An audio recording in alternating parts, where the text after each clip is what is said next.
Unroll a world map printed in the 17th century. The paper is thick, the ink is faded.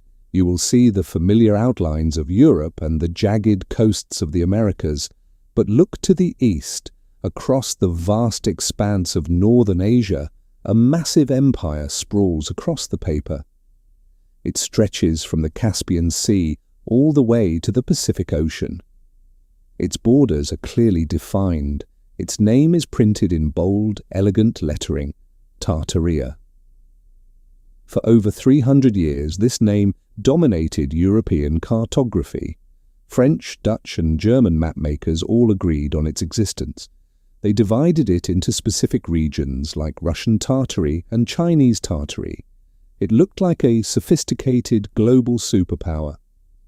Then in the 19th century, Tartaria simply vanished. Modern atlases show no trace of it, and history textbooks do not mention its emperors or its fall. The sudden disappearance of such a massive landmass from our maps feels jarring. It invites a chilling question. Could a global empire have been deliberately erased from human memory? This question sits at the heart of a rapidly growing online investigation. It is a modern mystery fueled by strange historical anomalies. Theorists look at the sudden cartographic vanishing of Tartaria. They connect it to another unsettling phenomenon. They call it the Great Mud Flood. The theory proposes a terrifying scenario. Sometime in the mid-1800s, a catastrophic event swept across the globe. It was not a flood of water, it was a deluge of liquefied earth. Proponents argue this event buried the grand cities of Tartaria under several feet of mud. The survivors, or perhaps the orchestrators of the disaster, simply built modern society on top of the ruins. It sounds like pure science fiction, but the investigators point to physical evidence hidden in plain sight. Walk down the streets of almost any older American or European city. Look closely at the ground level of historic brick buildings. You will often see full-sized windows half buried in the concrete sidewalk. You will find ornate doors leading straight into dark, subterranean basements. In Seattle, a sprawling network of underground corridors hides beneath the modern downtown. Down in the damp dark, you can walk past forgotten brick storefronts. You can see the original street level sitting far below the current pavement. In New York and London, subway excavations frequently uncover massive vaulted ceilings, and they reveal elaborate masonry deep beneath the bedrock. To a curious observer, these buried structures do not look like simple cellars. They look like the ground floors of a civilization that was swallowed by the earth.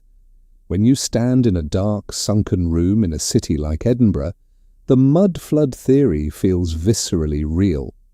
The architecture is grand, the burial is undeniable. It is easy to understand the leap to a conspiratorial conclusion. Someone buried the past. Someone wanted to hide the advanced, harmonious society of Tartaria. But the true story, hidden in the archives, is even more fascinating. It requires no global cover-up. It relies instead on staggering, almost unbelievable human effort. Let us look closely at Chicago.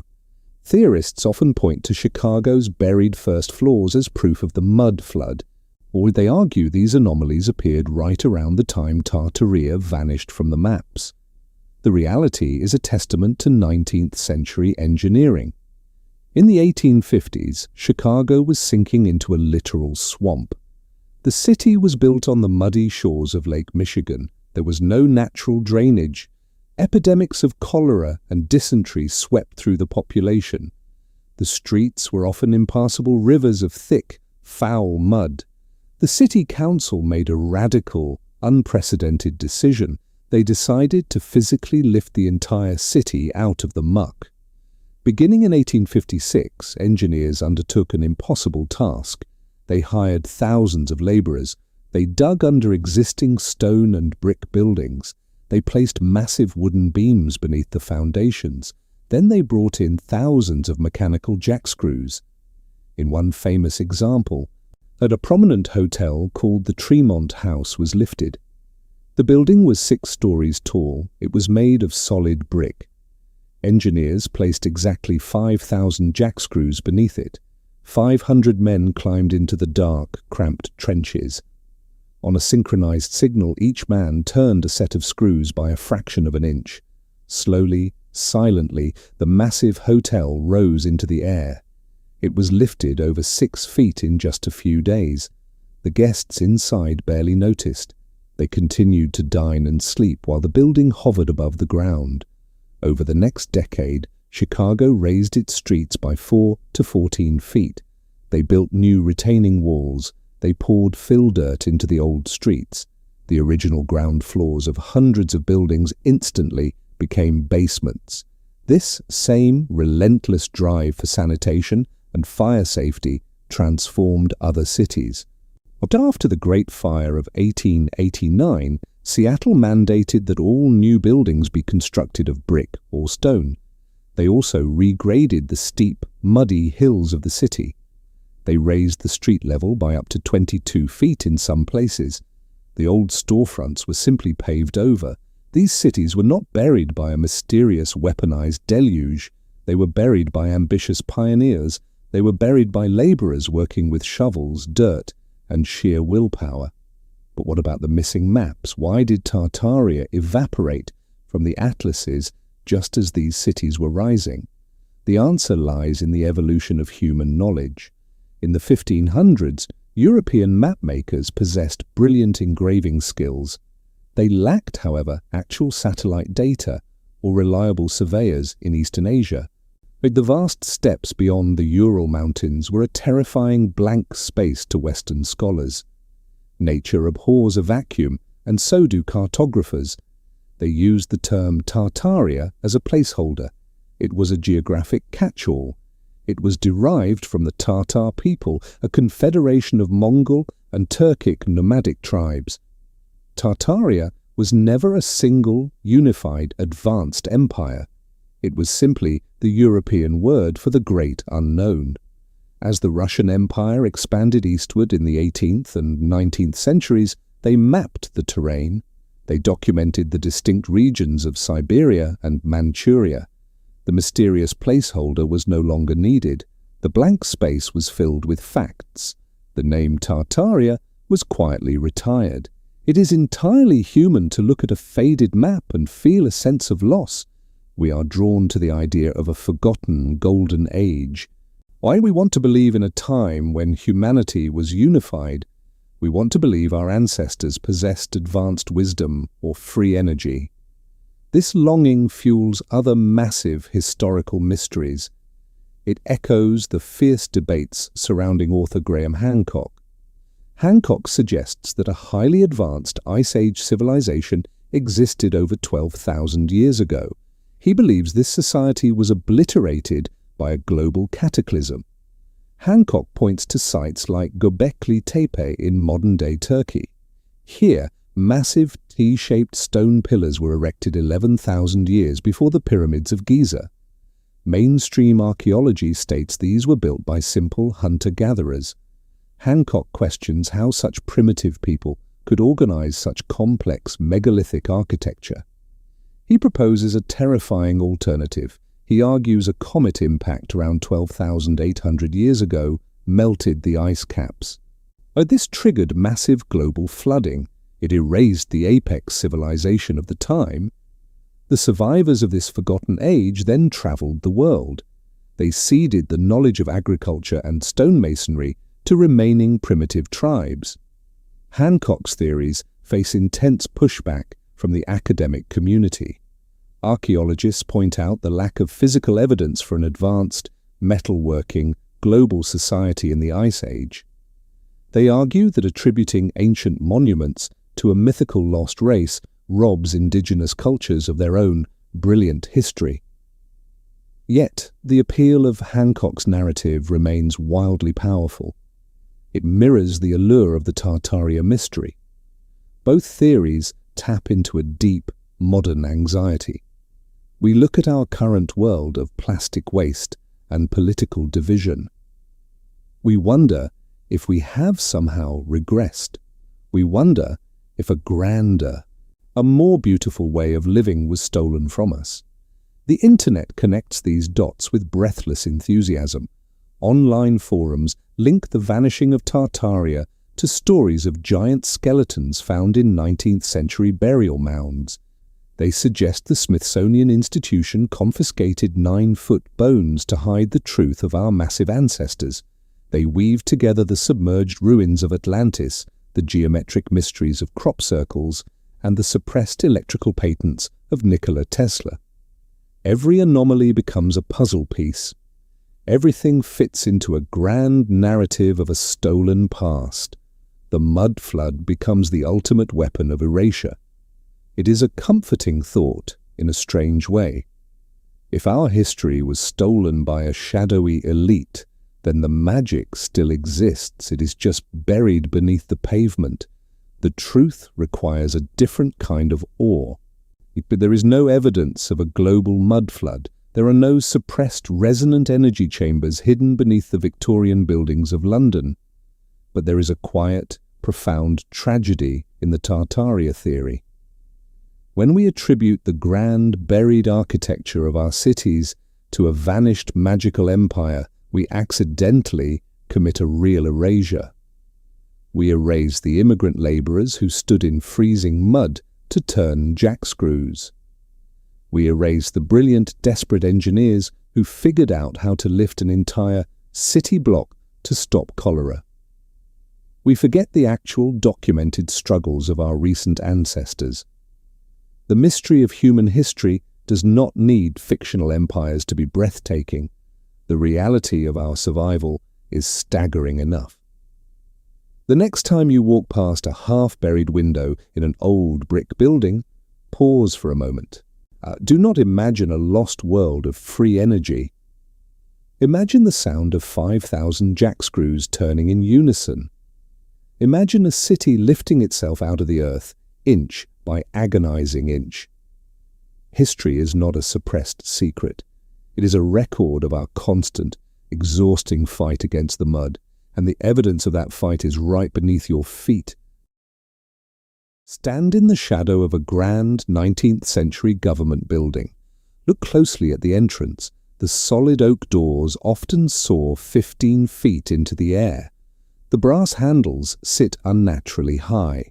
The stone steps leading to the portico require an awkward, stretching leap for the average person. You feel instantly small. The physical world around you feels scaled for an entirely different species. This sense of dwarfed proportion is not an isolated experience. It is a quiet phenomenon waiting in almost every major city across the Americas and Europe, from the sweeping, vaulted ceilings of the Iowa State Capitol to the massive, ornate halls of San Francisco. The architecture of the late 1800s presents a subtle physical anomaly. It invites a strange, unsettling question. Were these colossal structures crafted for ordinary people, or were they built by and for beings of extraordinary stature? This question rests at the center of the Tartarian architectural mystery. It pulls us away from standard historical timelines. It leads us into a shadowed realm where myth and physical reality begin to blur. The theory suggests these buildings are inherited relics. They are the surviving remnants of a golden era. In this forgotten time, architecture was not merely about shelter. It was an extension of a harmonious, oversized existence. The columns rise like ancient stone sentinels. They are carved with mathematical precision. Modern masons struggle to replicate this detail today, even with diamond-tipped saws and laser measurements. When you look at period photographs from the mid-19th century, the confusion deepens. You see images of grand libraries in St. Petersburg or opulently rebuilt theaters in the American West. The human figures in these sepia-tone prints look out of place. They look like children playing in a cathedral. The chairs feature elevated seats, the heavy wooden tables dwarf the men standing beside them. The ceilings vault 3 times higher than any practical lighting or heating requirement would demand. These visual anomalies overlap with a bizarre chapter in early American journalism. The archives of the 1800s are filled with startling reports. Local newspapers routinely published stories of massive skeletons unearthed by pioneers. Imagine a local historian sitting in a dim, quiet archive. They turn the brittle, yellowed pages of a gazette from 1884. The ink is fading. The headline describes a work crew digging a new railway line in the Ohio Valley. The article reports the discovery of a burial mound. Inside, the workers allegedly found human remains measuring 7 to 9 feet in length. The bones possessed robust, heavy structures. They suggested a physical strength far beyond the modern human capacity. Dozens of similar articles exist from this era. They detail oversized skulls and massive femurs found deep in the American soil. Yet physical proof remains elusive. The newspaper accounts almost always end the same way. The mysterious bones were packed into wooden crates. They were shipped off to the Smithsonian Institution or purchased by private collectors. Then they vanished from the public eye forever.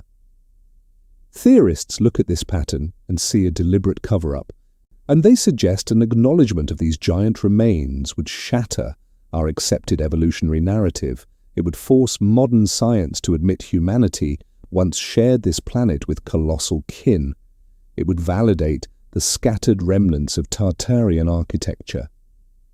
The human mind naturally resists this kind of sweeping conspiracy. We crave logical, grounded explanations. When we look at these massive buildings through a practical lens, a different reality emerges. The towering doorways and vaulted ceilings were not designed for giants. They were designed for power. During the late 19th century, the Beaux-Arts architectural movement dominated the Western world. This style relied on overwhelming scale to project authority and civic pride. A state capital was meant to intimidate the citizen, and it was built to make the individual feel small in the face of the government. Furthermore, these massive interior volumes served a vital function before the invention of electric air conditioning. High ceilings allowed the oppressive summer heat to rise. Tall windows allowed natural light to penetrate deep into the massive stone corridors. The scale was a solution to environmental challenges, not a biological necessity. The mystery of the vanished skeletons also has a rational, slightly less romantic explanation. The late 19th century was the golden age of the penny press. It was an era dominated by sensationalism and the travelling shows of P.T. Barnum. Newspapers routinely fabricated bizarre stories to sell daily editions.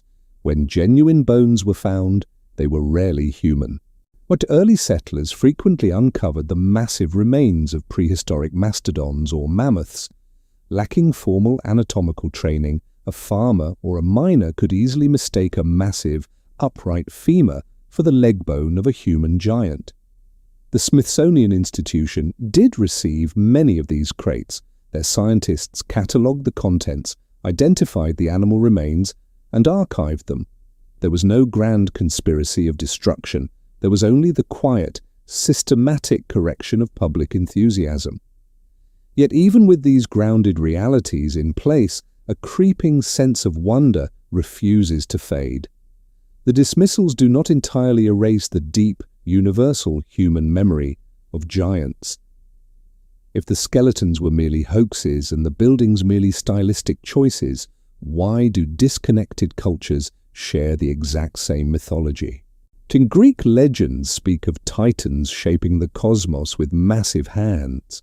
Old Norse sagas detail enormous warriors living in icy fortresses. The ancient texts of the Near East mention the Nephilim. These were the colossal offspring of divine entities and mortals. They reportedly roamed the earth just before a great, cleansing deluge. This ancient flood story eerily mirrors the modern mud flood theories associated with Tartaria. This global tapestry of myth extends deep into the Americas. The oral histories of the Paiute tribe in Nevada describe a fierce race of red-haired giants. These beings allegedly inhabited the region for centuries. The native traditions speak of trapping these giants inside Lovelock Cave. Early 20th century guano miners excavating this exact cave later reported finding oversized, elongated skulls. And they found massive sandals woven from sagebrush. The artifacts exist. They sit in dusty museum displays, inviting quiet, uncomfortable questions. The persistence of these stories pushes us to reconsider the impossible stones of our past. If a taller, stronger race did exist, perhaps they were the true architects of our most baffling historical monuments. Look away from the 19th century government halls. Look toward the ancient, megalithic structures of the world.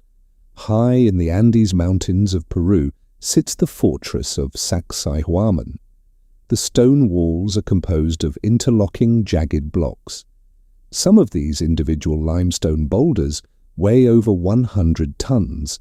They fit together so tightly that a modern razor blade cannot slide between the joints. Our modern engineers still debate how primitive cultures moved these massive weights without steel cranes or reinforced roads. The sheer brute force required seems impossible for standard human frames. Here, the Tartarian theory introduces its most fascinating element. It suggests these builders did not use brute force at all, they used sound. The concept of acoustic levitation sounds like pure science fiction. Yet modern physics laboratories currently use ultrasonic waves to suspend small objects in mid-air. The sound waves create pressure pockets that defy gravity. The mystery lies in the scale. Some researchers propose these ancient architects possessed an advanced understanding of timatics. This is the science of making sound frequencies visible. If you run a specific frequency through a metal plate covered in sand, the vibrations will arrange the grains into perfect, complex geometric patterns. The grand architecture of the past may have been designed to harness this exact natural energy. When you step inside a classic cathedral or a sprawling star fort, the acoustic properties are often staggering. A whisper can carry perfectly across 100 feet of open stone. The vaulted ceilings act as massive resonance chambers. Theorists argue these buildings were not just passive shelters. They were active, vibrating machines. They were designed by a society that understood how to manipulate planetary frequencies.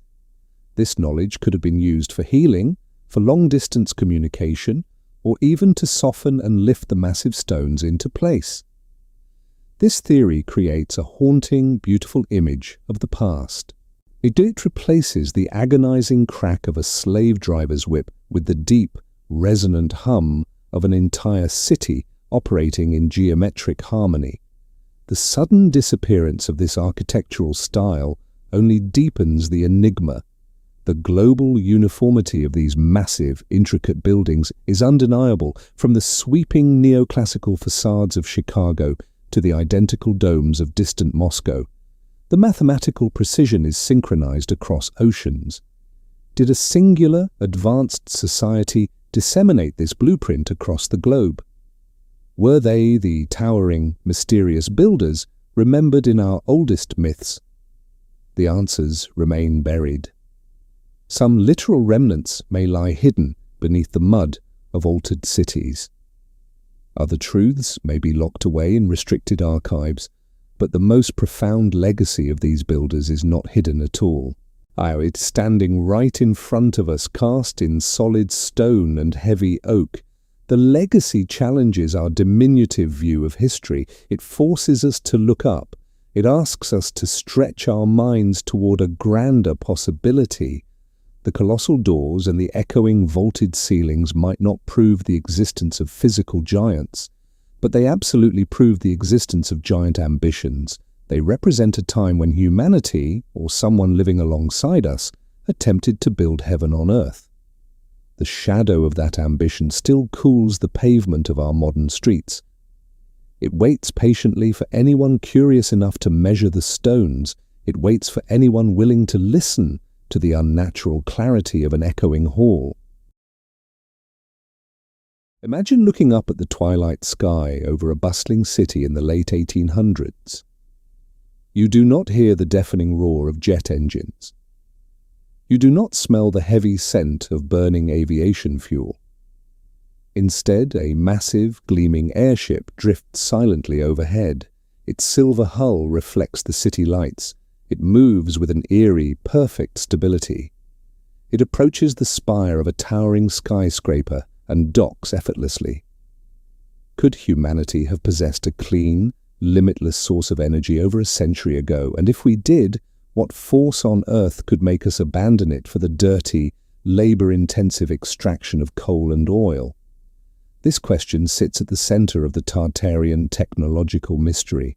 It is a sprawling puzzle of suppressed patents, dismantled towers, and strange, geometric fortresses. It suggests our modern reliance on fossil fuels is not a natural evolution of progress. It suggests it is a forced, deliberate regression. Let us start our investigation with the sky.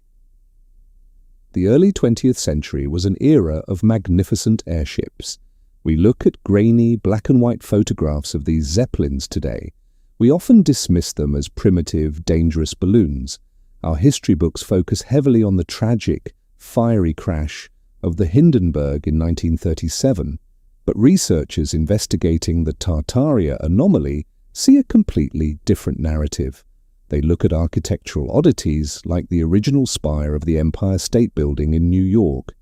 It was specifically designed as a high-altitude mooring mast for dirigibles, and they find similar docking structures etched into the blueprints of old skyscrapers in cities like Tulsa and Chicago. The theory proposes these early airships were not just fragile bags filled with lifting gas. It suggests they utilized a forgotten form of atmospheric electromagnetic propulsion. They were completely silent. They possessed a nearly unlimited range. The Hindenburg disaster, in this shadowy view, was not a simple accident of static electricity. It was a deliberate, highly publicized sabotage. It was a terrifying spectacle designed to break public trust.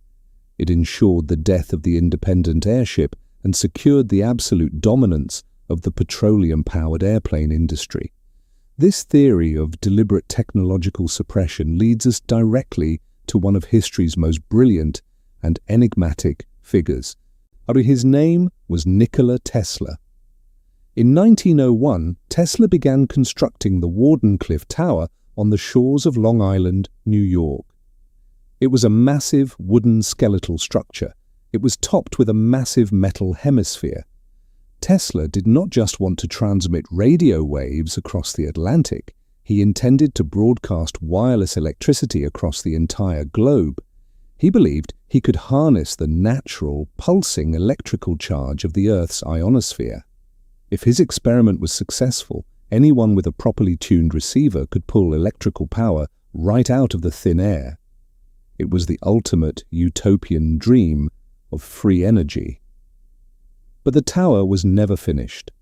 Tesla's primary investor was J.P. Morgan.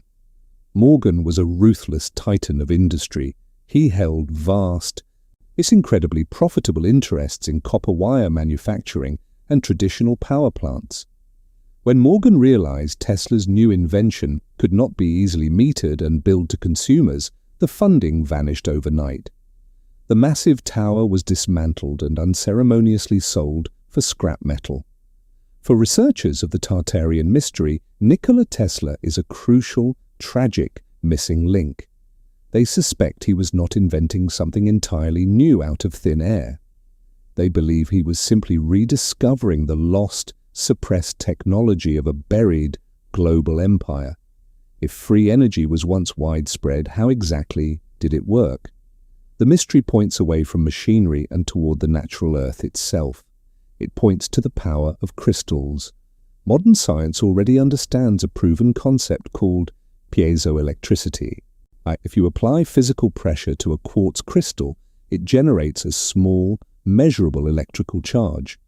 This exact principle is how a common gas grill lighter produces a spark today.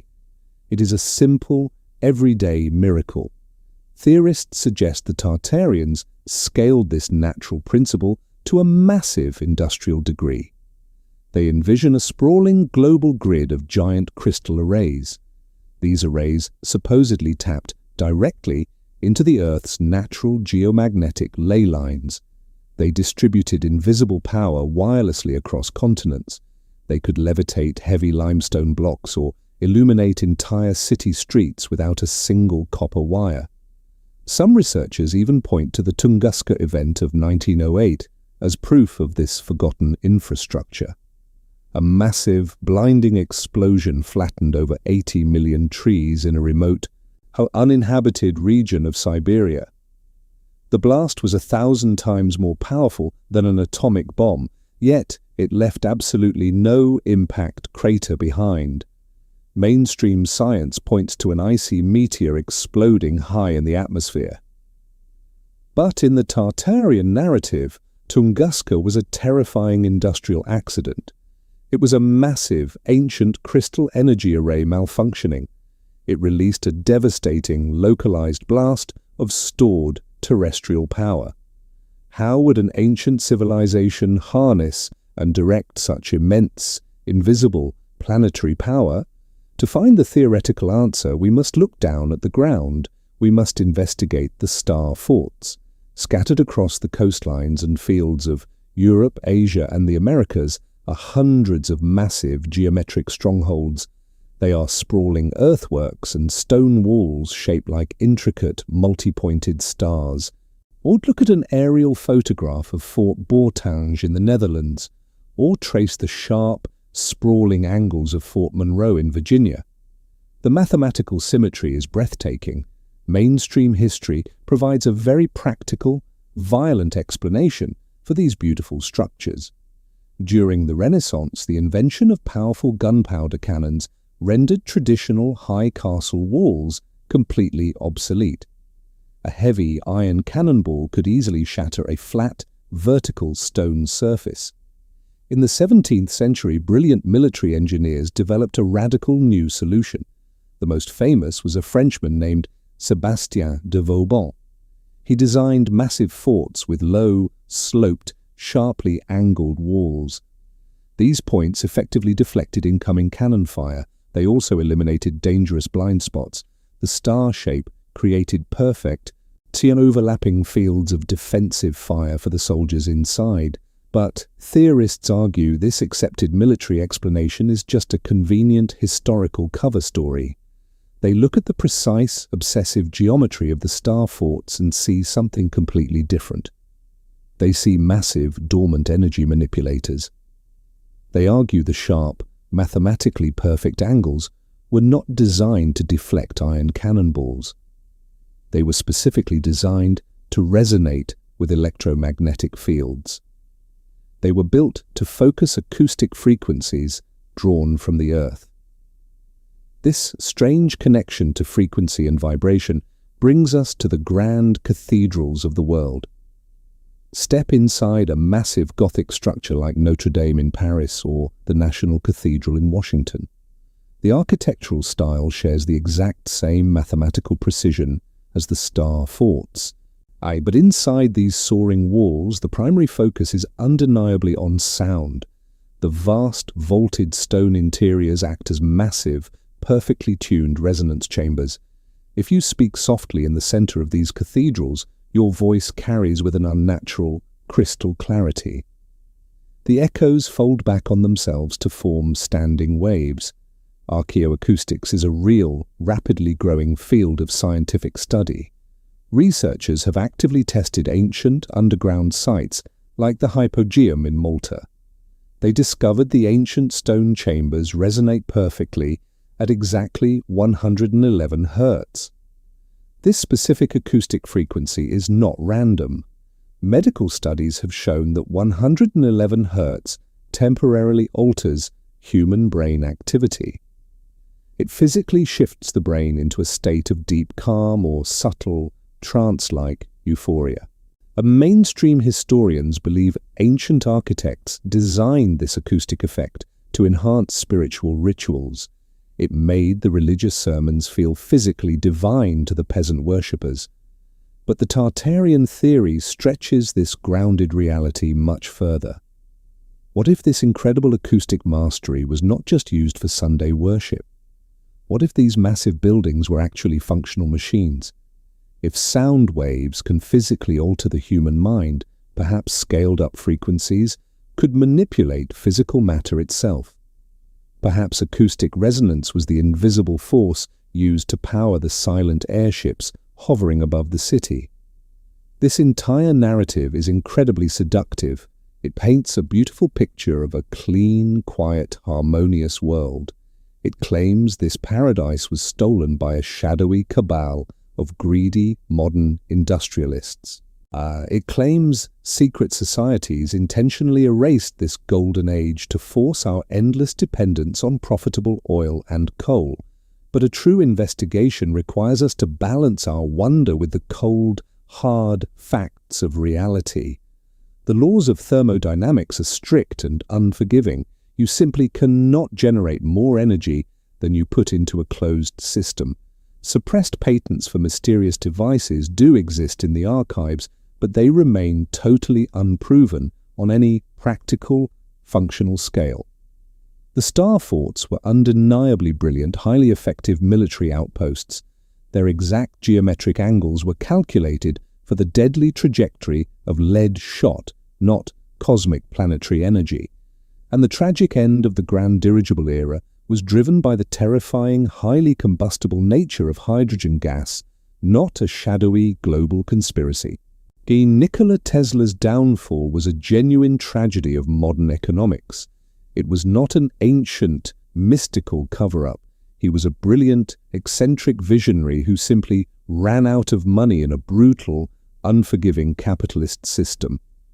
Yet the absolute, clinical dismissal of these historical mysteries often feels a bit hollow.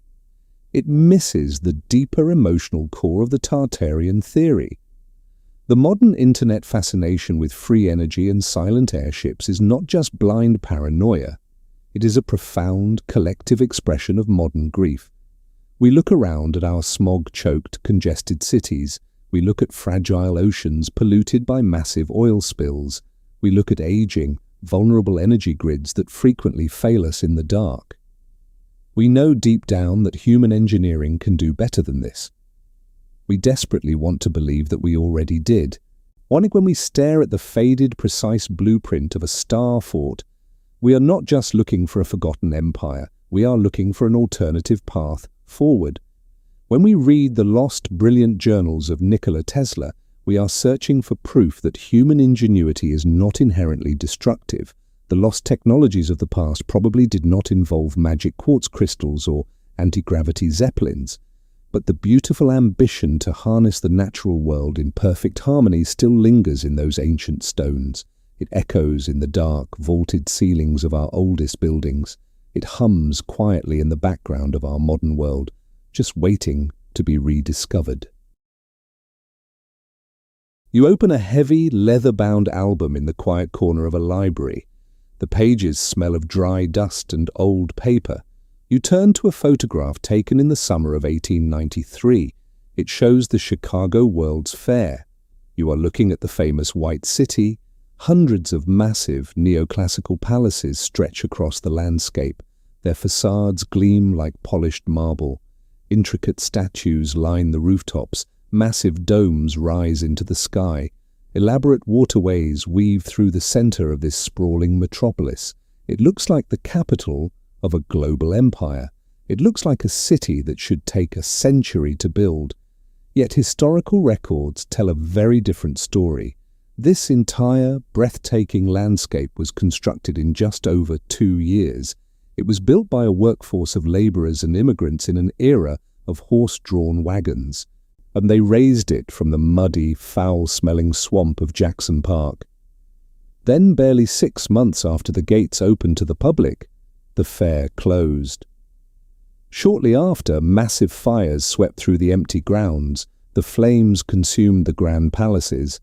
The White City was reduced to ash and rubble. The rubble was cleared away. The land was eventually turned back into an ordinary park. This rapid timeline of creation and destruction feels deeply unsettling. It defies our modern understanding of urban development.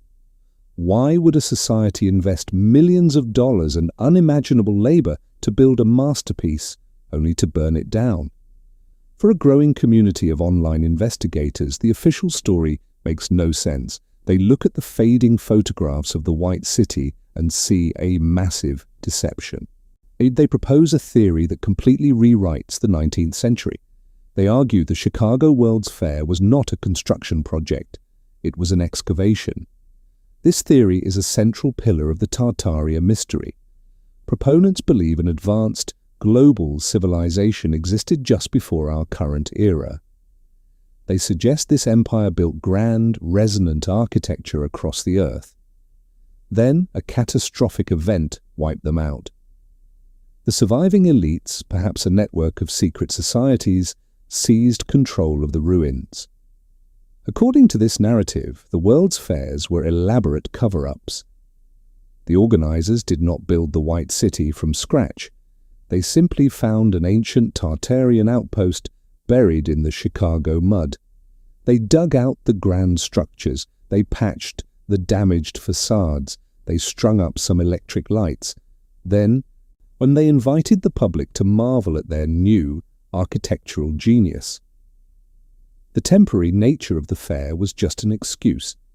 The elites needed a reason to demolish the site. They needed to catalogue the advanced technology hidden inside the buildings and then erase the evidence. The mysterious fires were not an accident. They were a deliberate act of historical arson. The mystery deepens when you realize Chicago was not an isolated event. This strange pattern repeated across the country. Look at the 1904 St. Louis Exposition. Massive, cascading lagoons and towering palaces appeared almost overnight. Look at the 1915 Panama Pacific International Exposition in San Francisco.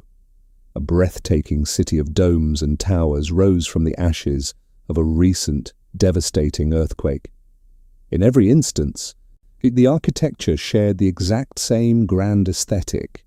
They featured soaring columns, mathematically perfect domes, and intricate stonework. This global uniformity fuels the conspiracy. It suggests a singular worldwide builder predating the fairs. And in almost every instance, these stunning cities were quickly demolished once the crowds went home. Theorists scour the visual archives for clues. They point out bizarre anomalies in the historical photographs. Many early pictures of the fairgrounds show wide, pristine streets. There is no mud, there is no debris. More importantly, there are no crowds. The sprawling avenues look completely abandoned. To a curious observer, these images do not look like a fair preparing to open. They look like a post-apocalyptic ghost town. They look like an empty city just discovered by modern explorers. The technological leap showcased at these fairs also fuels the suspicion.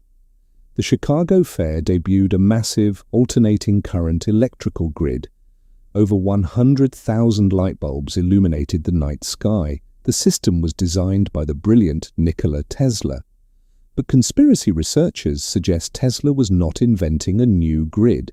They believe he was tapping into a dormant Tartarian power source. They argue the fair's geometric layouts, filled with obelisks and reflecting pools, formed an ancient energy circuit. The alternating current was merely a cover story for the Earth's natural, harvested resonance.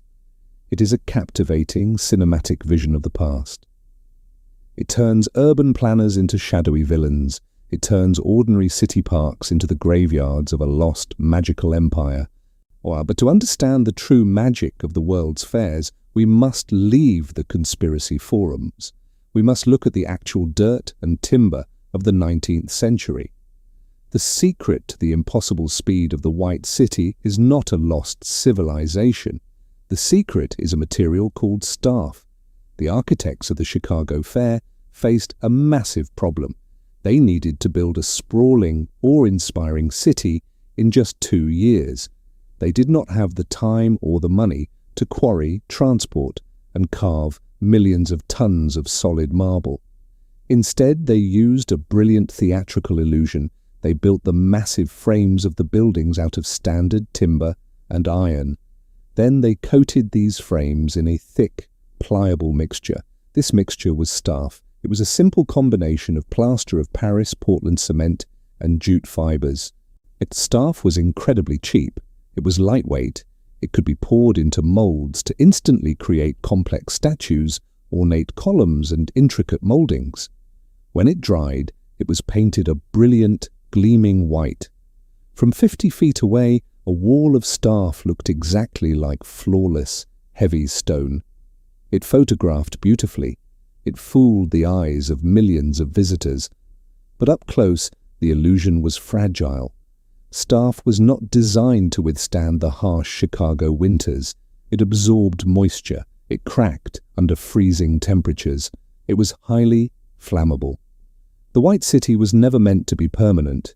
It was a sprawling, disposable movie set. This explains why the buildings were demolished so quickly. They were already falling apart. The fires that consumed the fairgrounds were a tragic, inevitable result of abandoning massive, dry wooden structures. The internet theorists often claim there are no photographs of the fairs being built. They argue this proves the buildings were already there. This is simply untrue. The archives of the Chicago History Museum hold thousands of construction photographs. You can see the bleak, muddy reality of Jackson Park. You can see massive steam dredges digging the artificial lagoons. You can see hundreds of laborers standing on vast wooden scaffolds. You can watch the grand palaces being assembled piece by wooden piece. You can see men pouring the plaster. You can see the messy, chaotic birth of an architectural illusion. What about the eerie, empty streets in the early photographs? This is not proof of an abandoned Tartarian city.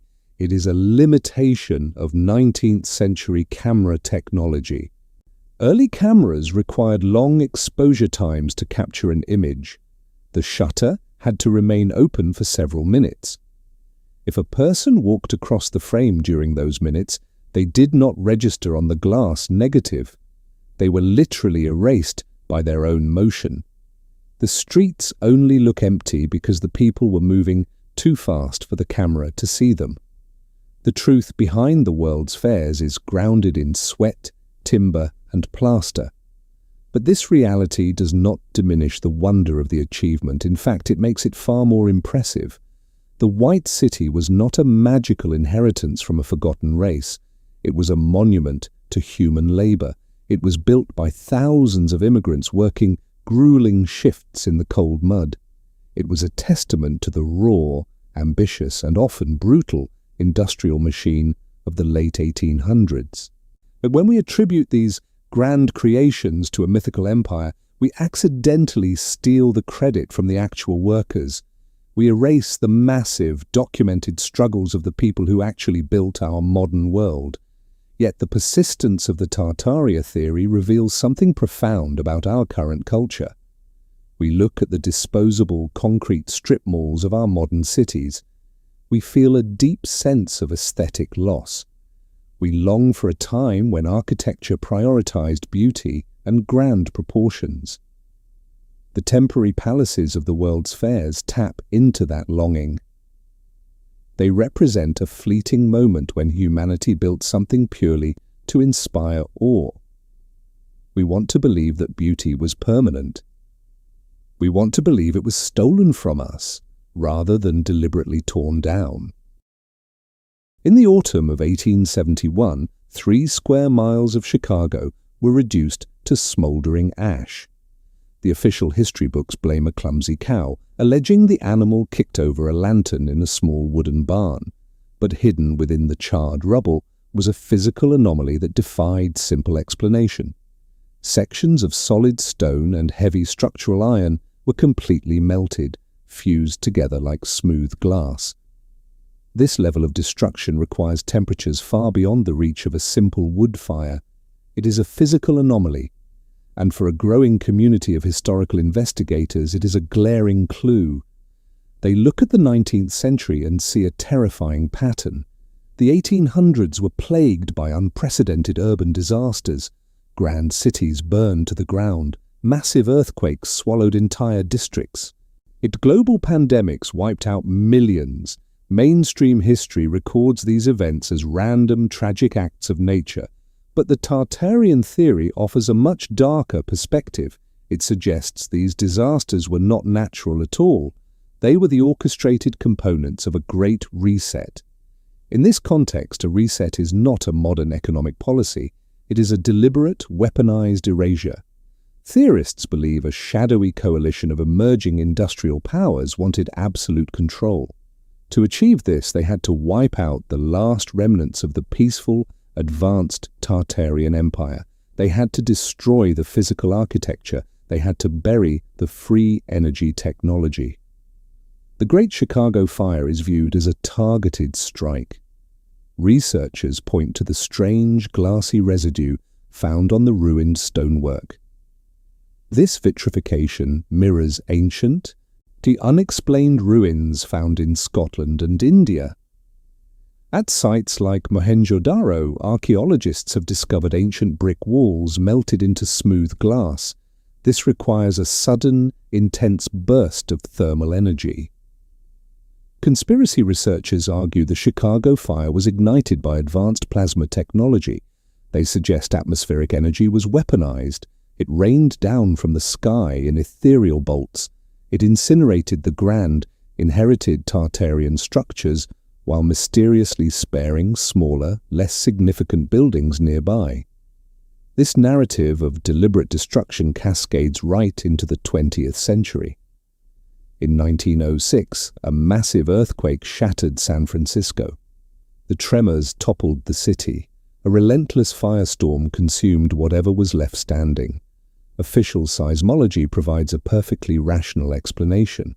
The city sits directly on top of the volatile San Andreas Fault. Yet the conspiracy circles invoke a different mechanism. They point to eyewitness accounts from the days leading up to the quake. Residents reported seeing strange, colorful lights flashing in the night sky. Today, science calls these earthquake lights. They are rare, luminous phenomena generated by tectonic friction. But theorists see the signature of atmospheric energy weapons. They propose the earthquake was artificially induced. A shadow government used harmonic resonance to amplify the natural fault line. They triggered a localized cataclysm to wipe out the grand, neoclassical architecture of the West Coast. When workers began clearing the San Francisco rubble, they found strange anomalies. They uncovered intact, elaborate facades buried deep beneath the street level. These structures were not shattered by the recent tremors. They appeared to have been deliberately interred long before the earthquake ever struck. This discovery links the urban fires directly to the phenomenon of the Great Mud Flood. The mud flood theory suggests a geological slurry entombed the world in the mid-1800s. It was not a flood of water, it was a massive wave of liquefied earth. Theorists argue this event was triggered by massive electromagnetic pulses. These pulses destabilized the soil particles. They caused the solid ground to instantly liquefy and swallow buildings whole. This explains the buried first floors in cities from Seattle to Moscow. It explains the ornate doors leading directly into solid dirt. A mainstream geology attributes these buried levels to gradual street grading and urban development. But the global consistency of the burial depth remains a tantalizing mystery. The puzzle grows even more complex when we look away from the cities. We must look toward the remote wilderness of Siberia. In the summer of 1908, a massive explosion rocked the Tunguska region. It flattened over 800 square miles of dense forest. Millions of trees were snapped in half and burned. Yet investigators found absolutely no impact crater. There was no physical meteorite resting in the earth. Siberia was the historical heartland of the Tartarian Empire. It was the vast expanse labeled Grand Tartary on the old maps. Theorists believe the Tunguska event was the final devastating blow of the Great Reset. Some argue it was a retaliatory strike against a hidden Tartarian stronghold. Others believe it was a tragic accident. They suggest a massive, ancient Tartarian energy facility finally malfunctioned and detonated. The blast yield rivaled a modern nuclear weapon. Yet there was no lingering radiation. This perfectly matches the theoretical profile of a scalar wave or a directed plasma weapon. The scale of this conspiracy is almost too vast to comprehend. It does not stop at fires and earthquakes. It expands to consume the darkest chapters of the 20th century. World War I and World War II are reframed as massive cover-up operations. The relentless bombing campaigns over Europe were not just strategic military maneuvers, they were targeted architectural purges. When Allied bombers dropped fire on Dresden, they were allegedly erasing the last undeniable strongholds of Tartarian geometry. Even the tragic Spanish flu pandemic of 1918 is pulled into the narrative. It is viewed as a biological reset. It was a targeted culling. It was designed to eliminate the older generations who still remembered the truth about the buried empire. This sweeping, cyclical view of history shares a deep connection with the work of author Graham Hancock. Hancock proposes that human civilization is much older than we think. He argues an advanced Ice Age society was completely wiped out by a comet impact roughly 12,000 years ago. He points to megalithic sites like Gunung Padang in Indonesia. These massive stone structures appear to predate known history. They are buried deep beneath layers of earth and vegetation. Hancock's theories face intense criticism from mainstream archaeologists. They label his work as dangerous pseudo-history. Yet his core idea resonates powerfully with the Tartaria community. Both theories suggest that human progress is not a straight line. They suggest history operates in violent, repeating cycles. We reach a peak of technological and spiritual harmony. Then a cataclysm wipes the slate clean. The survivors are forced to start over in the mud. Whether the cataclysm is a natural comet or a man-made plasma weapon, the result is the same. We lose our collective memory. We become disconnected from our true potential. But it is crucial to step back and look at the grounded reality of the 19th century. The 1800s were an era of explosive, unregulated industrial growth. Millions of people migrated into rapidly expanding cities. These cities were constructed almost entirely out of cheap, dry timber. They were heated by open coal fires. They were illuminated by open gas flames. A grand conspiracy was not required to burn down Chicago or London. A single stray spark and a dry wind were more than enough. Similarly, the tectonic plates of the Earth do not care about human architecture. The San Andreas Fault has been shifting for millions of years. It will continue to shift long after our current buildings have crumbled into dust. The true Great Reset of the 19th century was not a magical plasma strike. It was the brutal, unstoppable march of the Industrial Revolution. We traded horse-drawn carts for steam trains. We traded quiet, agrarian lives for the deafening roar of the factory floor. This transition was incredibly traumatic. It tore apart traditional communities. It created massive wealth inequality. It alienated humanity from the natural rhythms of the earth. When we look back at the grand, lost architecture of the past, we feel that trauma. We see the elegant, harmonious buildings that were demolished to make way for concrete parking lots and glass office towers. We feel a profound sense of aesthetic and spiritual loss. The Tartarian reset theory is a modern mythology born from this exact grief. It is much easier to blame a shadow cabal of elites for destroying a magical utopia. It is much harder to accept that our own ancestors willingly traded beauty for industrial efficiency. It is terrifying to realize that nature can wipe out our grandest cities with a single, random tremor. A conspiracy theory offers comfort. It provides a villain. It gives meaning to the random, chaotic tragedies of the past. Yet, the physical anomalies remain. The melted stones of ancient forts still defy easy explanation. The sudden global uniformity of buried city streets still invites quiet wonder. Walk through the oldest fire-scarred district of your own city. Look at the foundation stones, trace the uneven brickwork with your hand. Feel the quiet hum of the earth beneath the pavement. The past is not entirely erased, it is simply waiting for someone curious enough to ask the right questions. Far beneath the vast, rolling black waves of the Pacific Ocean, shrouded in heavy silence, lies what some theorists believe is the true cradle of human civilization, a sunken motherland. It is a beautiful and haunting idea. Long before the pharaohs raised the pyramids of Egypt, a continent of crystal spires thrived in the Pacific. Its people lived in perfect harmony. They harnessed the natural pulsing energy of the ocean tides. Then a cataclysm swallowed them whole. The survivors fled to the distant corners of the earth in fragile boats. They carried fragmented memories of a golden age.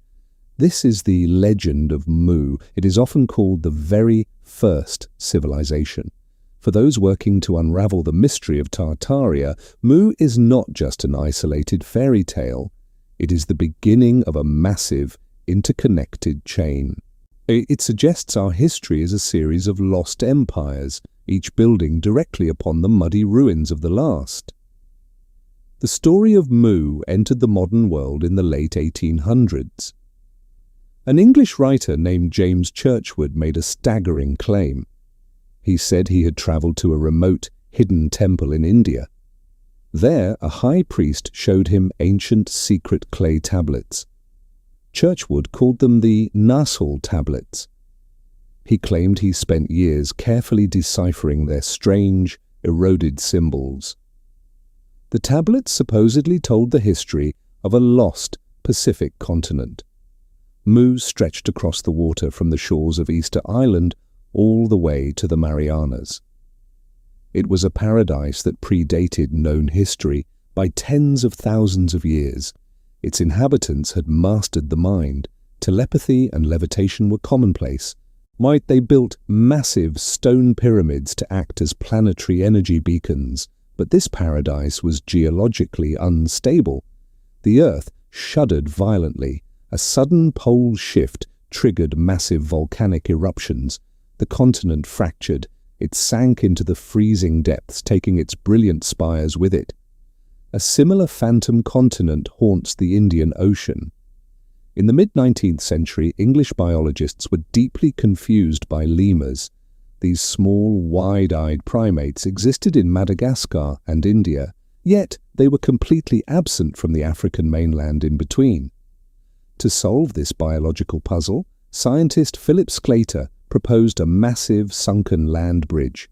He named it Lemuria. Science soon moved on. The discovery of plate tectonics explained the migration of the lemurs perfectly. The physical land bridge was a myth, but the name survived in the shadows. Occultists like Helena Blavatsky adopted Lemuria. They transformed it from a dry biological theory into a spiritual haven.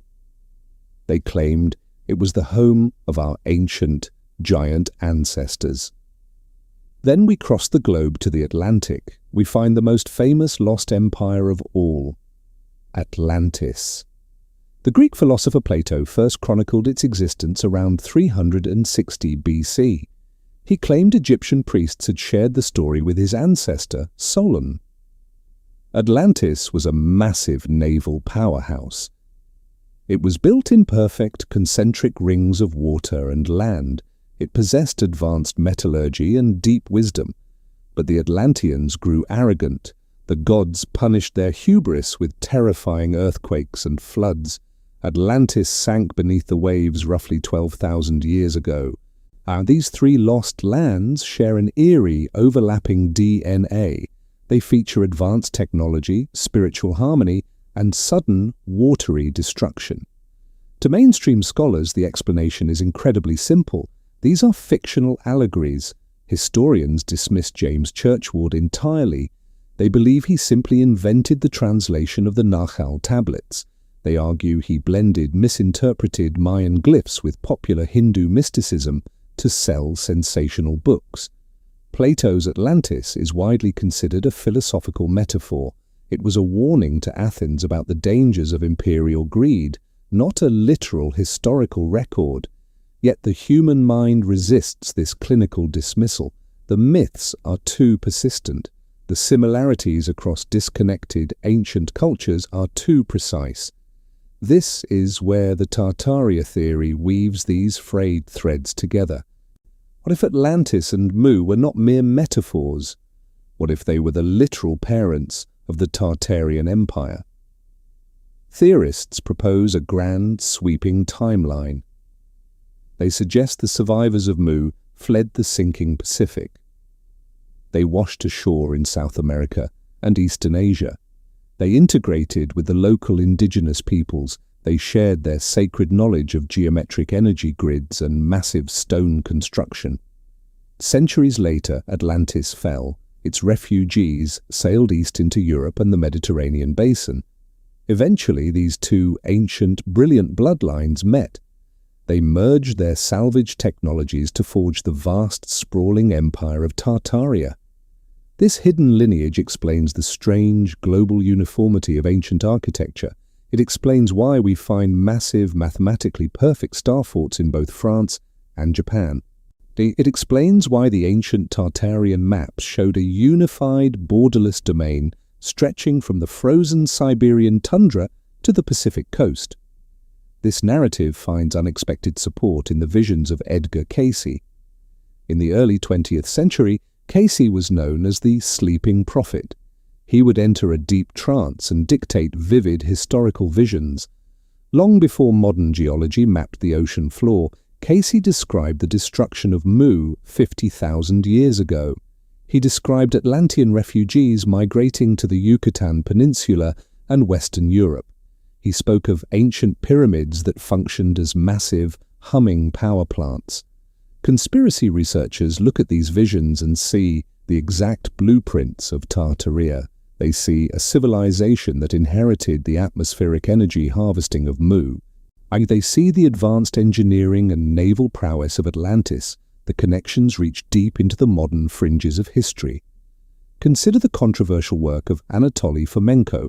He is a Russian mathematician who proposed the new chronology. Fomenko argues that historical timelines have been artificially stretched and manipulated. He claims the Catholic Church fabricated centuries of history to centralize their own biblical narrative. In this compressed timeline, Tartaria is not thousands of years removed from the mother civilizations. The destruction of Atlantis and the rise of Tartaria happen in rapid succession. The Church allegedly scrubbed these advanced pagan empires from the records. They buried the truth of our powerful mothers under accusations of heresy. The survivors left clues encoded in the earth. Look at the towering Phi-basalt Moai statues of Easter Island. They stand like silent sentinels, staring out over the water. Their massive, heavy features echo the monolithic stonework attributed to Tartarian builders. Dive beneath the waves off the coast of Japan to see the Yonaguni Monument. You will find massive, perfectly cut, stone steps descending into the dark water. Some call it Atlantean, others call it Muvian. Even the Native American law of California holds a piece of the puzzle. Legends claim that refugees from Lemuria reached the towering snow-capped peak of Mount Shasta. They supposedly built complex underground cities deep within the rock. Whispers persist of ancient Lemurian crystals still humming in the dark caverns today. This mirrors the Tartarian legends of Siberian shamans manipulating atmospheric energy in the frozen taiga. We also find physical artifacts that challenge the academic timeline. In 1961, archaeologists in Romania discovered 3 small clay artifacts. They are known as the Tartaria tablets. Carbon dating places them around 5300 BC. They bear strange etched symbols. Some researchers argue this is the earliest form of writing in the entire world. It predates the accepted Sumerian script by over 1,000 years. Mainstream science fiercely debates their authenticity. Researchers dismiss the connection as pure pseudo-archaeology. But to the online investigative community, the tablets are a smoking gun. They share a linguistic bridge with the name Tartaria itself. They represent physical proof of a highly advanced culture thriving in the exact region later claimed by the Lost Empire. The theories even reach toward the stars. Proponents of the ancient aliens hypothesis suggest extraterrestrials are the common thread. They propose that visitors from the cosmos gifted anti-gravity technology to the people of Mu. This technology was refined in Atlantis. It was finally guarded by the emperors of Tartaria until the Great Reset scattered the wisdom forever. These ancient connections spiral out into the modern day. Some enthusiasts look at crop circles appearing overnight in the English countryside. They do not see human hoaxes created with wooden boards and rope. They see the exact geometric layouts of ancient star forts. They notice the wheat stalks are bent by inexplicable plasma-like burns. They believe these are electromagnetic imprints. They are desperate signals from the scattered descendants of Atlantis and Mu, trying to awaken our dormant memories. We are drawn to these submerged mothers because our modern world often feels cold and broken. We live in an era of constant, exhausting division. We are surrounded by synthetic, disposable goods. When we look at the cyclopean, interlocking stone walls of the Incan Empire, we feel a profound sense of amnesia. We feel that we have forgotten how to be great. The overarching theory of Tartaria offers a deeply comforting thought. It suggests the magic of the deep past was not totally lost beneath the waves of the Pacific or the Atlantic. It survived, it adapted, it built grand cities with vaulted ceilings and glowing atmospheric electric lights. Even if that grand empire was eventually buried by mud and human greed, its DNA remains. The mothers whisper through the ruined stones. And they urge us to remain curious. And they ask us to stop accepting the simple, sanitized versions of history. They ask us to dig deeper into the heavy soil of our own cities. Our world might just be a fragmented heirloom. The puzzle pieces are scattered across the globe. They are waiting patiently in the quiet, dark hours of the night. They are begging to be assembled. Unroll a map of the world drawn in the late 17th century. Focus on a beautifully detailed chart created in 1684 by the Italian cartographer Giacomo Cantelli da Vignola. Look closely at the vast, sprawling expanse of northern Asia. You will see the familiar, sweeping borders of Great Tartary. But if you trace your finger between the Black and Caspian Seas, you will find something deeply unsettling. Printed right there on the geographical landscape are two names that belong in a nightmare: Gog and Magog. You will even see tiny illustrations marking the grave sites of their ancient kings. This is a profound historical anomaly. Gog and Magog are not normal political territories. They are the ultimate harbingers of the biblical apocalypse.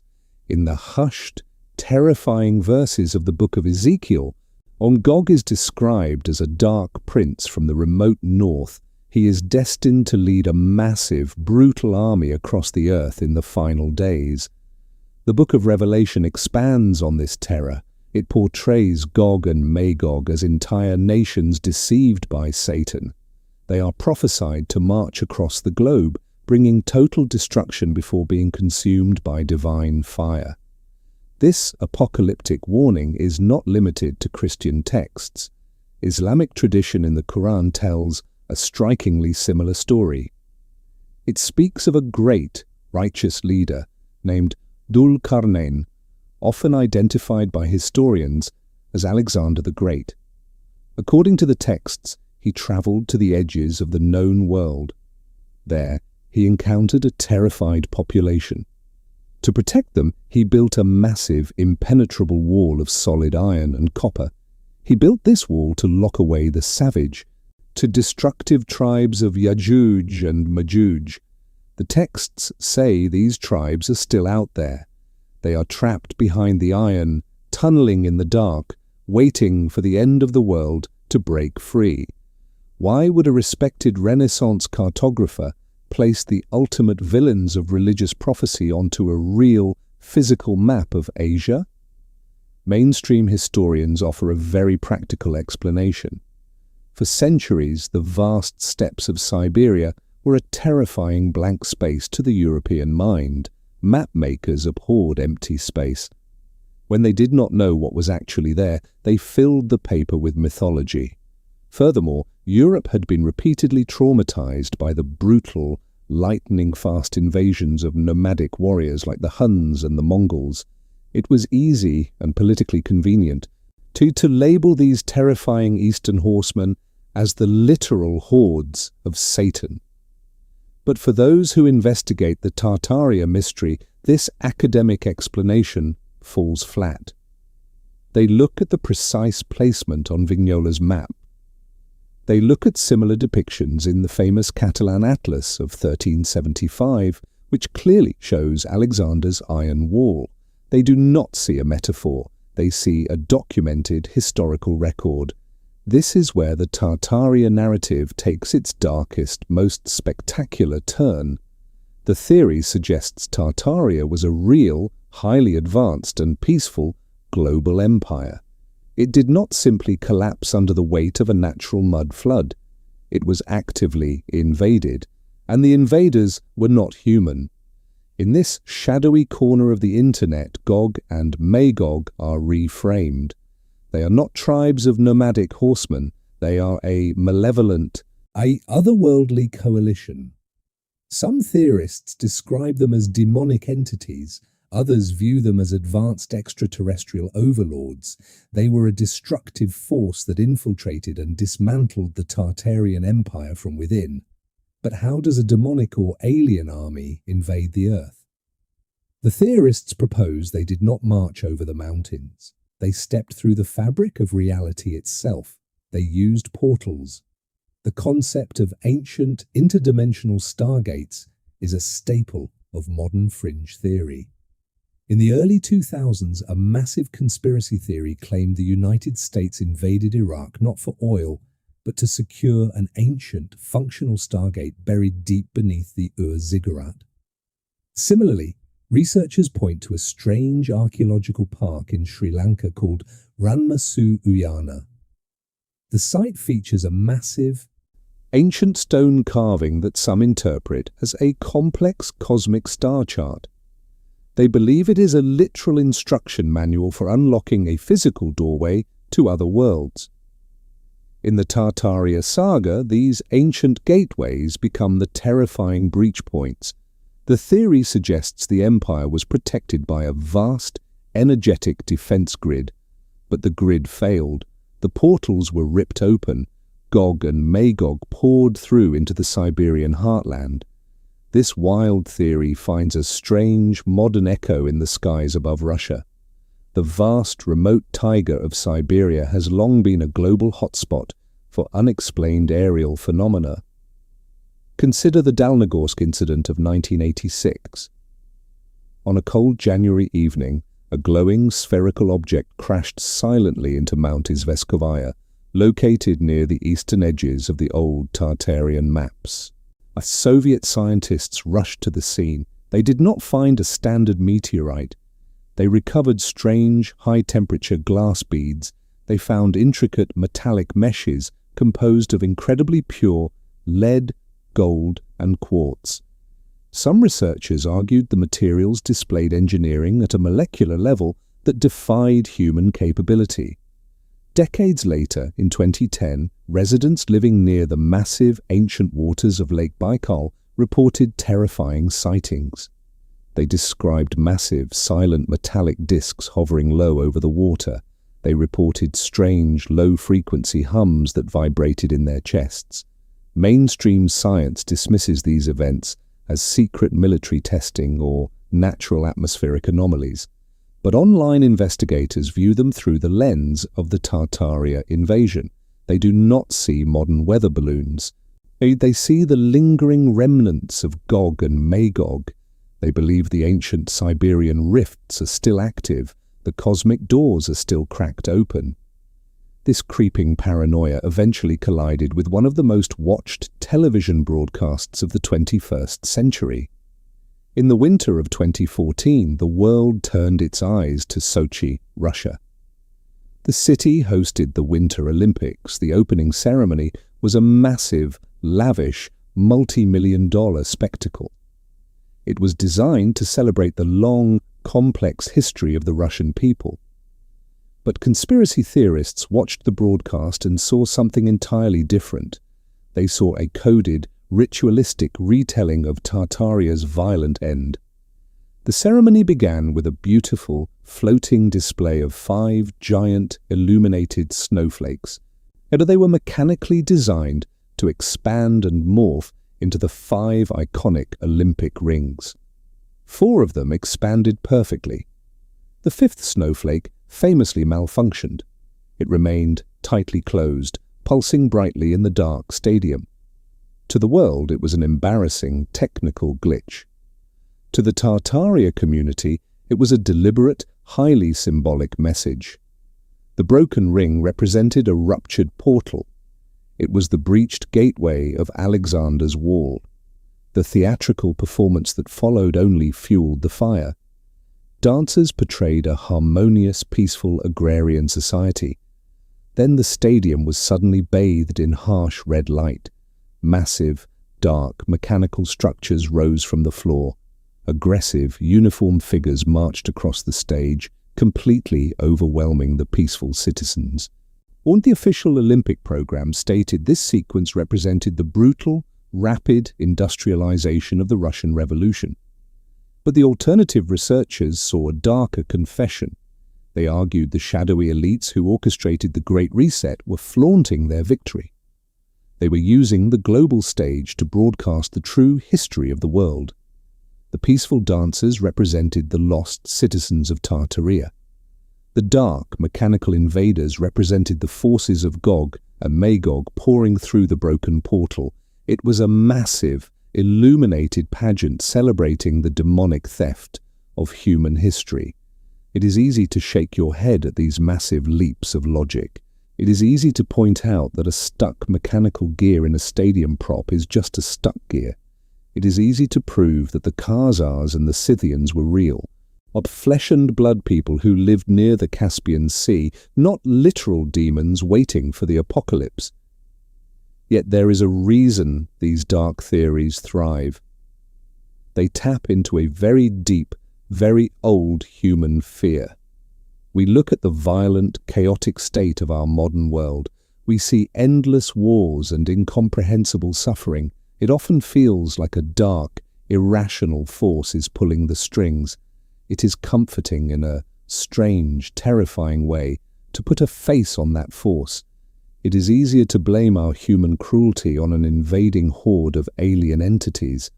It is easier to believe the darkness came through a broken portal rather than accepting it was born right here in our own human hearts. But the physical artifacts still sit quietly in the archives. Giacomo Cantelli da Vignola's heavy paper map still exists. And the ink clearly marks the graves of apocalyptic kings in a land that has been wiped from the modern globe. The next time you look up at the night sky, think about those vast, empty spaces on the old maps. Think about the heavy iron doors built to keep the darkness out. History is full of locked gates. Sometimes the most terrifying mystery is not what is hiding behind them. The terrifying mystery is wondering who holds the key today. In the bitter winter of 1873, a steam locomotive cuts through the frozen expanse of the American Midwest. Heavy iron wheels rattle against the tracks, sending thick coal smoke billowing into the pale sky. The wooden cars trailing behind the engine are not filled with cattle. They are not hauling grain or industrial steel. They are hauling children. Hundreds of small faces press against the smudged glass windows. They look out at a vast, unfamiliar frontier. Many of them do not know their own last names. They do not know exactly where they are going. Between 1854 and 1929, an estimated 250,000 children were placed on trains just like this one. They were transported from crowded eastern cities out to the rural heartlands. History calls this the orphan train movement. Some mainstream textbooks hail this as a triumph of early social welfare. It was a desperate, innovative solution to urban poverty. But a growing community of historical investigators looks at the sheer scale of this migration and asks a chilling question. What if this was not a charity program but a massive repopulation effort? This question strikes at the very heart of the Tartaria mystery. The theory proposes that a highly advanced global civilization was recently wiped out. A catastrophic event, perhaps a weaponized mud flood, decimated the population. The grand stone architecture survived, but the cities were left completely empty. To the architects of the Great Reset, an empty empire was useless. They needed a new, compliant workforce to inhabit the old world's remnants. They needed a generation with no memory of the past. Investigators point to the eerie photographic record of the mid-19th century. If you examine early photographs of cities like Paris, London, or Boston, you will notice something deeply unsettling. You will see magnificent towering architecture. You will see wide paved boulevards. But the streets are often completely devoid of human life. Historical consensus offers a technical explanation. Early cameras required extremely long exposure times. The shutter had to stay open for several minutes to capture the light. Fast-moving objects like horse-drawn carriages or walking pedestrians simply blurred into invisibility. They did not leave an imprint on the glass negative, but conspiracy researchers challenge this technical defense. They argue that even with long exposures, you would expect to see some static figures. A person sitting on a bench, a vendor standing by a cart. Instead, the cities look like flawless, abandoned ghost towns. They propose the cities were actually empty. The original Tartarian inhabitants were gone. The orphan trains were specifically designed to fill this massive, echoing vacuum. The official architect of the orphan trains was a man named Charles Loring Brace. He founded the Children's Aid Society in 1853. Brace looked at the crowded, disease-ridden slums of New York City. He saw thousands of immigrant children living on the streets. He believed the only way to save them was to remove them from the urban rot entirely. His organizations gathered these children and shipped them westward. But a close examination of the historical archives reveals a very grim reality. And many of these riders were not actual orphans. They had living parents. Often these were desperate immigrant families who simply could not afford to feed another mouth. Sometimes, children were scooped up from the streets without their parents' knowledge or consent. The distribution process at the end of the line was equally disturbing. When the train pulled into a rural station, the children were lined up on wooden platforms. Local farmers and townspeople gathered to inspect them. Newspaper accounts from the era describe scenes that closely resembled livestock auctions. Prospective parents squeezed the children's muscles. They checked their teeth. They were looking for sturdy farmhands and obedient domestic workers, not sons and daughters. Once a child was selected, their past was effectively erased. Their original names were often changed. Their birth records were lost or deliberately obscured. They were severed from their heritage.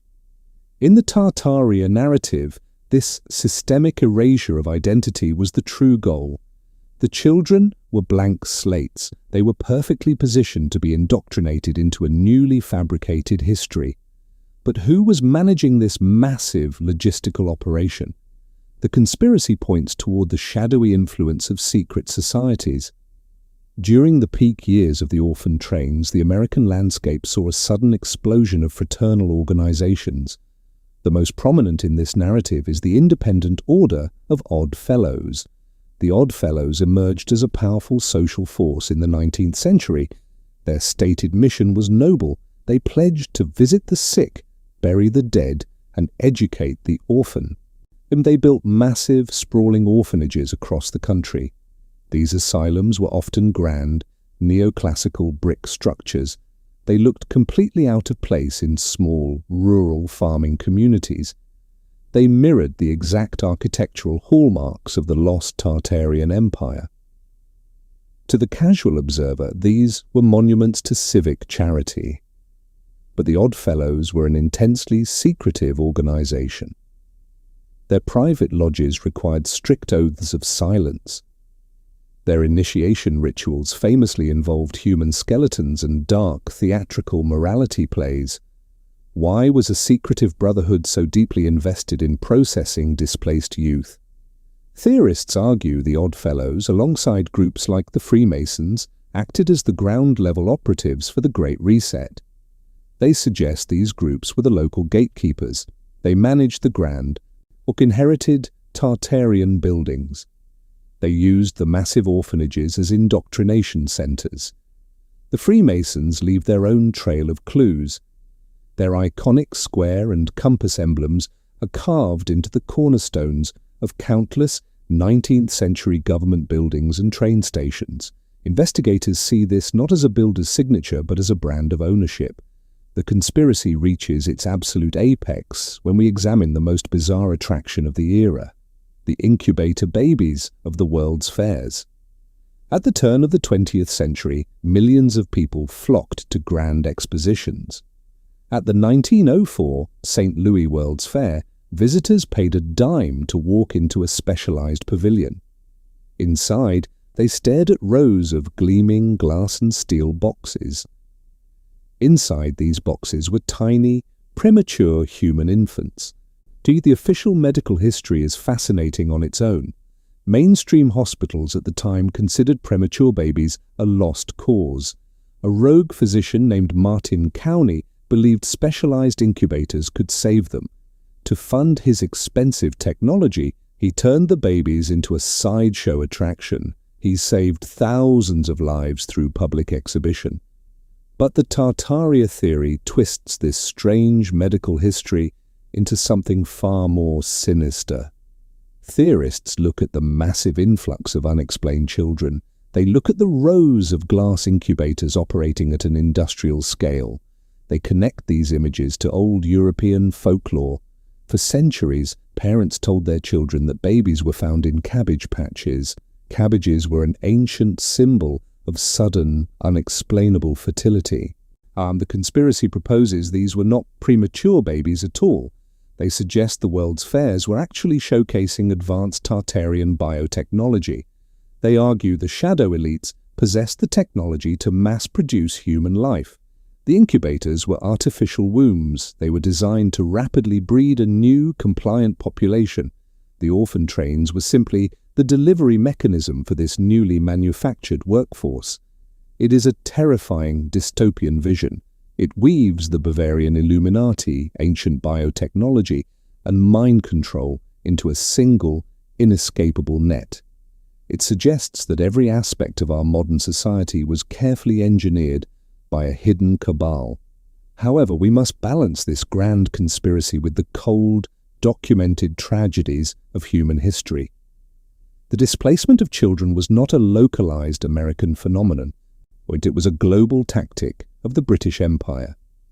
Between 1869 and 1970, the British government shipped over 100,000 children to overseas colonies. These were the home children. They were sent to Canada, Australia, and New Zealand. Just like the American orphan trains, the official motive was welfare. The reality was a supply of cheap, disposable labor for the empire's expanding frontiers. We do not need a hidden Tartarian empire to explain the cruelty of the 19th century. The rapid expansion of the Industrial Revolution demanded bodies. Factories needed small hands to reach into active machinery. Farms needed strong backs to clear the endless prairie grass. The elites of the era did not use secret biotechnology to control the population. They used the very real and very mundane weapons of poverty and systemic neglect. The true tragedy of the orphan trains is not a story of ancient clones. It is a story of stolen heritage. Today, the descendants of these train riders often hit a brick wall when researching their ancestry.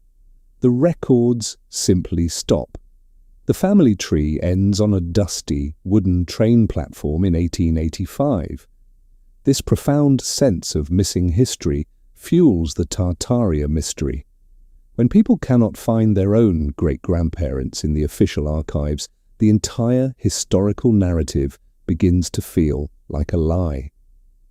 If the government could completely erase the identity of 250,000 children, what else are they hiding? The whistle of the orphan train still echoes through the American story.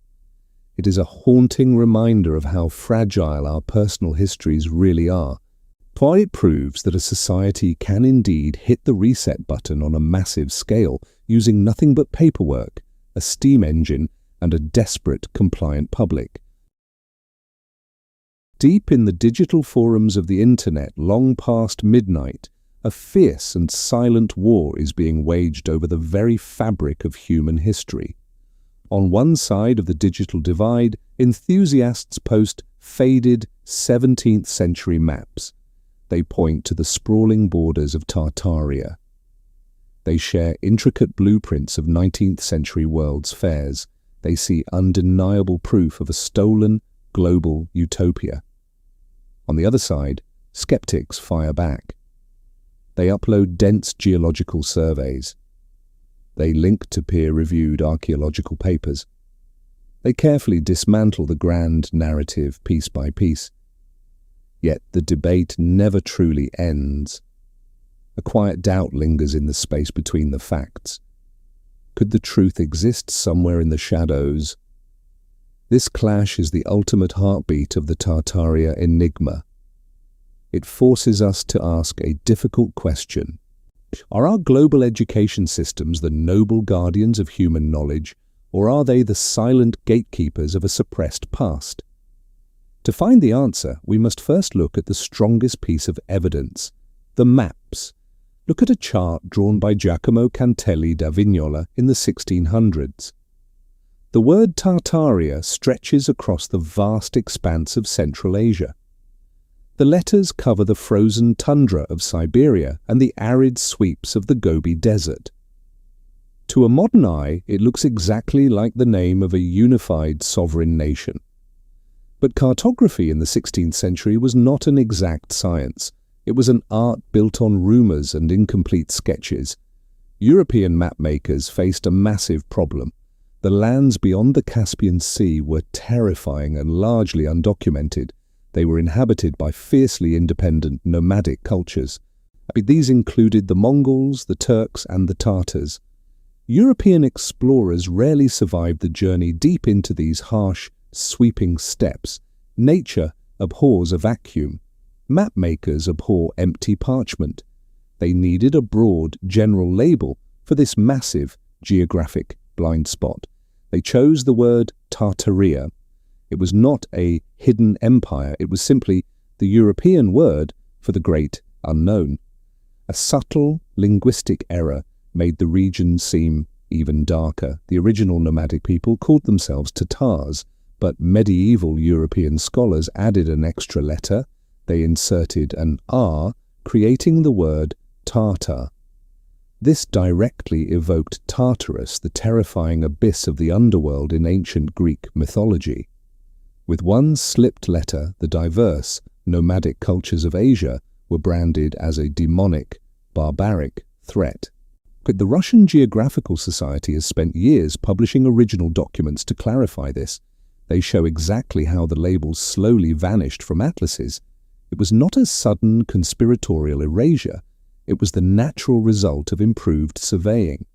As the Russian Empire expanded and locked down its borders, The foggy, mythical placeholder was simply no longer needed. But the maps are only one half of the mystery. The physical architecture of our cities forms the other. The mud flood hypothesis is the heavy, beating heart of the Tartaria theory. Believers point to the half-buried basement windows of 19th-century buildings. They claim a global deluge of liquefied soil swallowed an advanced civilization. When we apply rigorous geological scrutiny, the global mudflood crumbles, and there is absolutely no physical evidence of a worldwide simultaneous layer of liquefied soil. Instead, we find brilliant, localized human engineering. Look closely at the city of Seattle.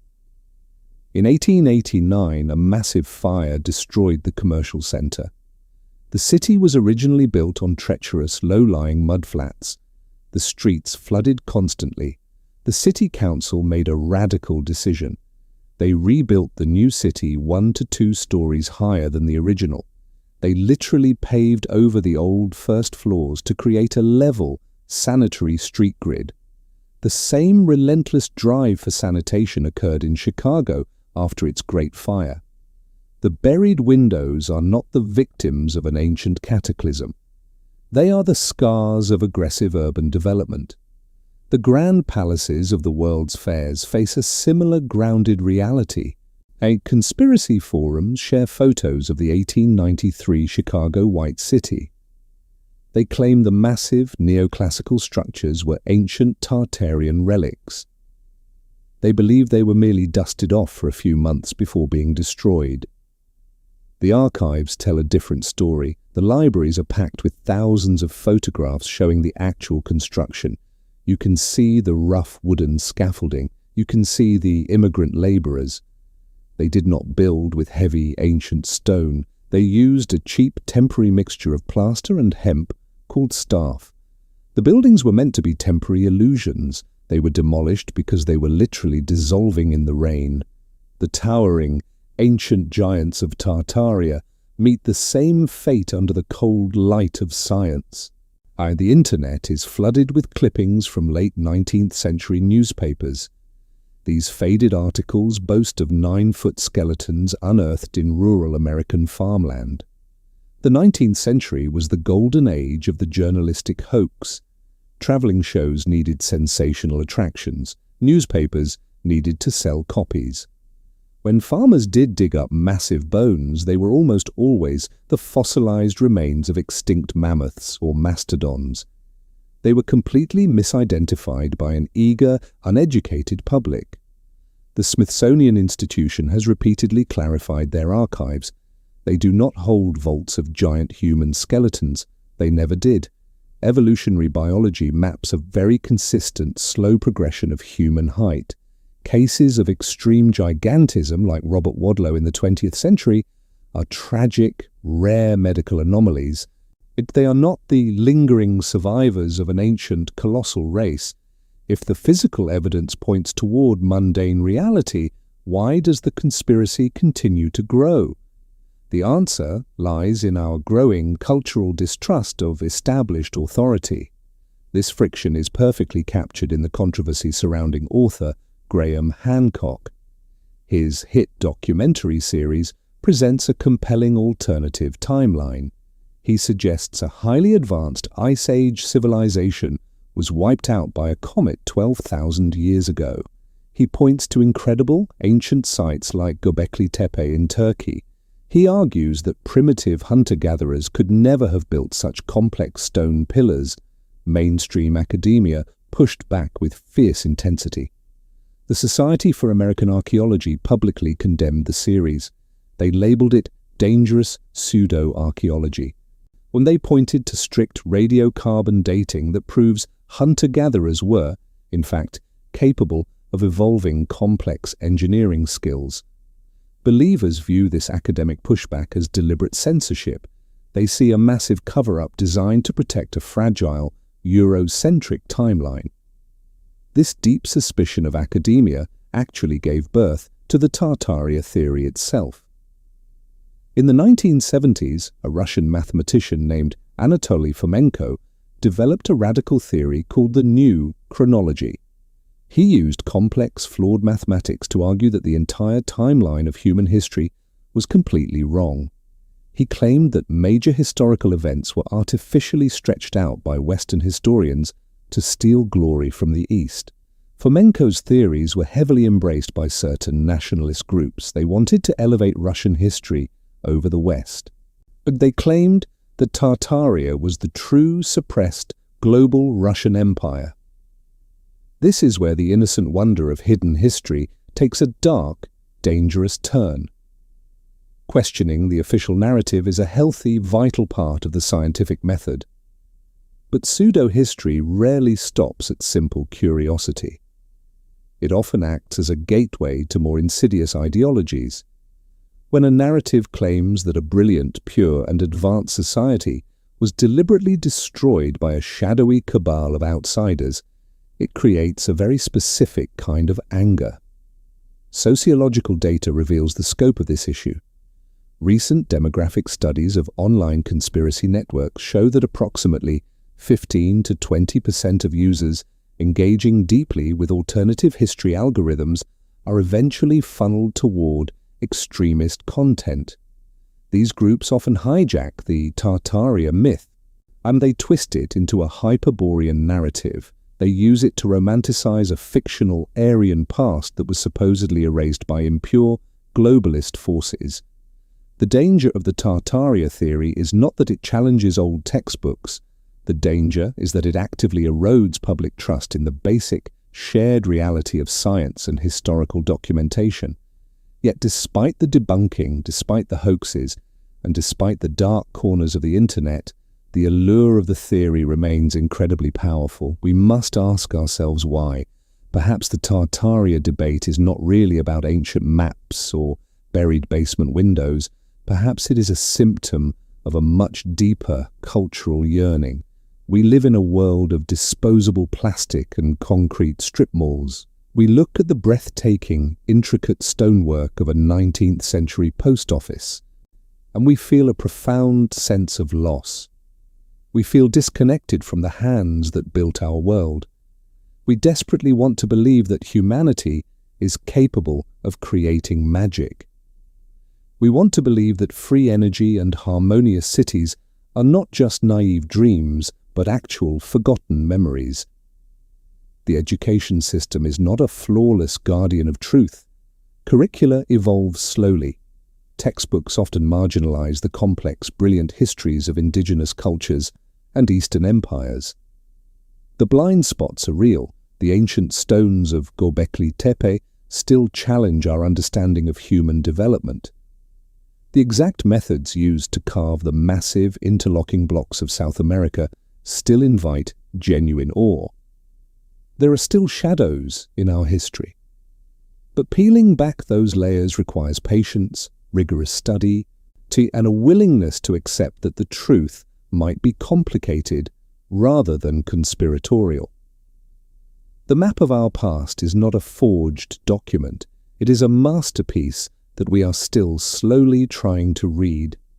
As we step back from the glowing screen and the heated forums, the real mystery remains.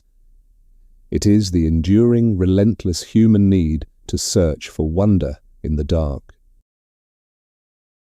Imagine standing inside the massive stone walls of Fort Monroe in Virginia. The sky overhead is bruised and dark with an approaching storm. The wind howls through the complex geometric bastions. Sometimes, modern visitors bring electromagnetic field detectors to this old coastal military site. During heavy storms, they occasionally record strange, unexplained spikes in their readings. To a conventional historian, Fort Monroe is simply a 19th century defense structure. It is an obsolete relic of early American warfare. But to those who study the Tartaria anomaly, this star-shaped fortress is something far more profound. They believe it is a dormant machine. This brings us to the final, and perhaps most beautiful layer of the Tartaria mystery. It is not just a story about destruction, mud floods, and hidden history. It is fundamentally a story about hope. The theory suggests that the advanced technology of this lost empire was not entirely destroyed by the Great Reset. It is simply sleeping. It is waiting for humanity to wake up and turn the machines back on. The vision is incredibly seductive. Theorists argue that the grand star forts were originally designed as massive planetary energy generators. They suggest the sharp, exact geometric angles were built to capture and channel atmospheric electricity. They believe the ancient builders utilized the natural piezoelectric properties of heavy stone. They drew clean, limitless power directly from the Earth's ley lines. According to the law, this free energy was available to everyone. It powered silent, hovering airships. It illuminated grand, sprawling cities without the need for toxic coal or fragile, monopolized power grids. Today, our modern world feels increasingly precarious. We face rolling blackouts and severe environmental anxieties. We are tethered to a system of fossil fuels that often feels destructive and entirely unsustainable. The Tartaria narrative offers a comforting, glowing alternative. It promises that a perfect, harmonious way of living is not some impossible, distant dream. It is a proven, historical reality that was simply stolen from us by greedy industrialists. This deep longing drives a vibrant, modern subculture. Across internet forums and independent engineering workshops, amateur inventors are trying to actively reclaim this legacy. They study the suppressed patents of Nikola Tesla. They build small-scale atmospheric energy harvesters. They experiment with copper coils and heavy quartz crystals. They are trying to pull usable voltage right out of the thin air, hoping to spark a grassroots revolution. Mainstream physics gently but firmly corrects this optimism.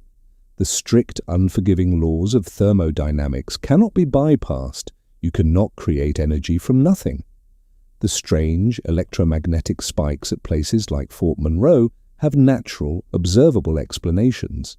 Massive, damp limestone structures naturally interact with the intense, static electricity of a passing thunderstorm. They are not ancient batteries, they are just wet rocks reacting to a storm. Yet the strict scientific reality does not completely extinguish the wonder. The desire for a better world simply shifts from physical engineering to human psychology. Let us travel from the coastal forts of Virginia to the dense green hills of Eastern Europe. Consider the highly controversial Bosnian pyramids. Mainstream geologists classify these massive, angular hills as entirely natural formations called flatirons, but fringe researchers claim they are the buried artificial remnants of a colossal ancient civilization. Visitors frequently travel to these specific sites. They walk through the dark, excavated tunnels beneath the hills. When they emerge back into the sunlight, they often report strange, profound experiences. They describe a sudden, deep sense of inner peace. They report vivid, lingering dreams for weeks afterward. They talk of a subtle warmth vibrating in the ancient stone. Conspiracy researchers interpret these feelings as literal psychic imprints. They believe the stone retains the collective consciousness of a highly evolved Tartarian society. They suggest these domes and pyramids were built to naturally amplify human thought. They were designed to foster deep empathy and resolve social conflicts through harmonic resonance. While I am an artificial intelligence processing data rather than feeling human emotion, I can clearly recognize the profound psychological pattern at work here. We do not need to invoke magic or ancient aliens to understand why these ancient spaces heal us. The science of archaeoacoustics provides a grounded yet equally fascinating answer. Ancient stone architecture often possesses incredible, deliberate acoustic properties. The soaring, vaulted ceilings of old cathedrals and the narrow stone corridors of ancient ruins manipulate sound waves. They frequently resonate at specific, low frequencies. Medical studies show that these specific acoustic frequencies directly affect the human brain. They actively increase alpha and theta brain waves. This naturally induces a state of deep relaxation and mild euphoria. The ancient builders may not have possessed telepathy or free energy devices, but they absolutely possessed a brilliant, intuitive understanding of human harmony. They knew exactly how to build physical spaces that made people feel connected to something larger than themselves. This is the true, enduring legacy of the Tartaria mystery. We currently live in what theorists call the plastic fifth era. It is an era characterized by disposable goods, digital isolation, and intense social division. The myth of Tartaria serves as a giant cultural mirror. It reflects our deepest, most urgent anxieties, but it also reflects our highest aspirations. We see this inspiration taking root in the real world today. You do not need a massive conspiracy theory to build a better future. Look at the remote steppes of Mongolia, a region that was once the very heart of the old Tartarian maps. Today, innovative communities are building highly sustainable eco-villages.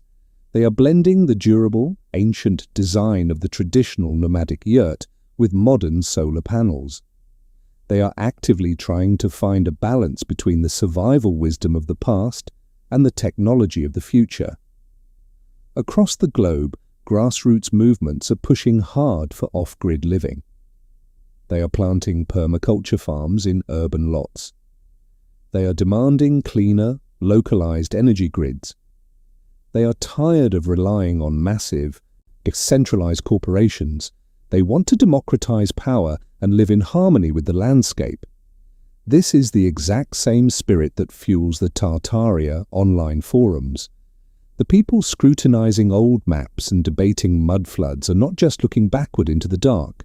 They are expressing a deep, urgent desire for a society that values beauty, sustainability, and community over sheer industrial profit. The stories of surviving Tartarian bloodlines and hidden genetic memories are beautiful, poetic metaphors. They speak to the incredible, documented resilience of the human species. Our actual ancestors survived brutal ice ages. They survived the total collapse of massive empires. They survived global plagues and devastating famines. That undeniable strength is literally woven into our DNA. We do not need to uncover an underground vault of glowing crystals to save ourselves. We already possess all the tools we need. Education will be the crucial key to this transition. We must be very careful not to let the intense allure of pseudo-history pull us into extremism or deep paranoia. When we start believing that every historical text is a malicious lie, we lose our shared reality. We become deeply polarized and much easier to divide. Instead, we must channel the profound curiosity that Tartaria awakens. We must demand an education system that highlights the brilliant, diverse achievements of all ancient cultures, not just the familiar Western empires. We must teach the cyclical nature of history. We must study exactly how great civilizations rise and, more importantly, why they ultimately fall. The grand, ornate buildings of the 19th century were eventually torn down. They were replaced by glass boxes and concrete parking lots. That is a documented historical fact. It is a profound tragedy of modern urban planning. It is not a demonic reset. But recognizing that tragedy is the very first step toward fixing it. The next time you walk past an old, heavy stone building in your city, take a moment to stop. Look closely at the intricate carvings around the windows. Feel the cold, solid weight of the masonry under your hand. You do not need to believe in a suppressed, magical empire to feel a genuine sense of awe. You are looking directly at the ambition of your own ancestors. You are looking at solid proof that humanity is fully capable of building things that are meant to last for centuries. The geometric star forts will continue to weather the coastal storms. The heavy iron bells of the old cathedrals will continue to ring out over the city streets. They are silent sentinels. They stand to remind us of what we are capable of achieving when we prioritize lasting harmony over temporary convenience. The mystery of Tartaria might be a modern myth constructed from faded maps and old photographs, but the hope it inspires is entirely real. The blueprints for a better world are not buried under 10 feet of mud. They are waiting to be drawn by us.